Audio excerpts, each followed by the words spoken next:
చూస్తున్నాము. ఎక్కడ చూసినా కూడా బస్సులో ప్రయాణించాలంటే మాత్రము ప్రయాణికులు భయభ్రాంతకు గురవుతున్నారు.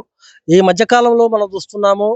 ఆంధ్రప్రదేశ్ రాష్ట్రంలో ఒక ప్రైవేటు బస్సు దగ్ధం కావడంతో పెద్ద ఎత్తున కూడా 24 మంది మరణించిన దాఖలాలు కనబడుతున్నాయి. అదేవిధంగా మనం చూస్తున్నాము ఇటీవలి కాలంలో తెలంగాణ రాష్ట్రంలో కూడా ఆర్టీసీ బస్సు ప్రమాదానికి గురై 19 మంది మరణించిన సంఘటన చూస్తున్నాము. ఎందుకంటే టిప్పర్ డ్రైవర్ నిర్లక్ష్యంతోనే పెద్ద ఎత్తున కూడా ప్రమాదం జరిగింది.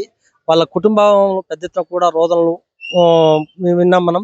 ఇవాళ చూస్తున్నాం మనము రీసెంట్లీగా ఈరోజు సో యాదాద్రి భువనగిరి జిల్లాలో బీబీ నగర్ వద్ద మాత్రము జనగాం సంబంధించినటువంటి ఆర్టీసీ బస్సు ఆ డ్రైవర్ నిర్లక్ష్యంతో నిద్రమత్తులో డివైడర్ ఢీకోవడం జరిగింది. పెద్ద ఎత్తున కూడా ప్రమాదం నుంచి ప్రయాణికులంతా కూడా బయటపడ్డ చెప్పొచ్చు.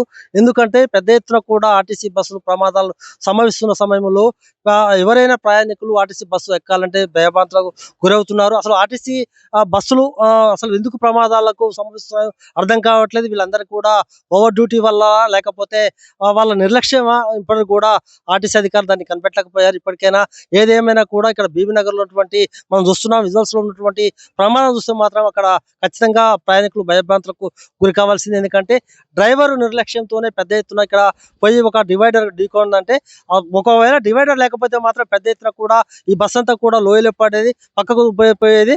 అక్కడ మాత్రం పెద్ద ఎత్తున కూడా బస్సులో ప్రయాణిస్తున్నటువంటి వారంతా కూడా మృత్యువాత పడే అవకాశం ఉంది. కానీ పెద్ద దేవుడు మాత్రం వాళ్ళందరూ కూడా రక్షించని చెప్పవచ్చు. డివైడర్ ఢీకొని బస్సు ఆగింది.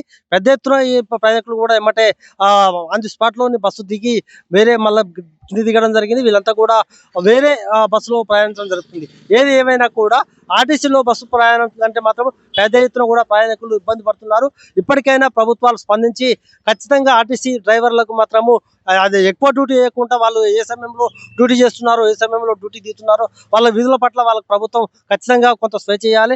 ఎందుకంటే ఈ నిర్లక్ష్యం వల్ల నిద్రమప్పులో ఆర్టీసీ డ్రైవర్లు పెద్ద ఎత్తున కూడా యాక్సిడెంట్ చేస్తున్న తరంలో పెద్ద ఎత్తున కూడా ప్రాణాలు పోతున్నాయి. ఇప్పటికైనా అధికారులు స్పందించి ఆర్టీసీ డ్రైవర్లకు వాళ్ళకు కొంత నిద్ర నుంచి మేల్కొల్పే అవకాశం కల్పించాలి. ప్రయాణికులు సురక్షితంగా వాళ్ళ గమ్యస్థానాలు చేరుకునే విధంగా ప్రయాణం నడిచే విధంగా చూడాలని కూడా ప్రజలు కోరుకుంటున్నారు.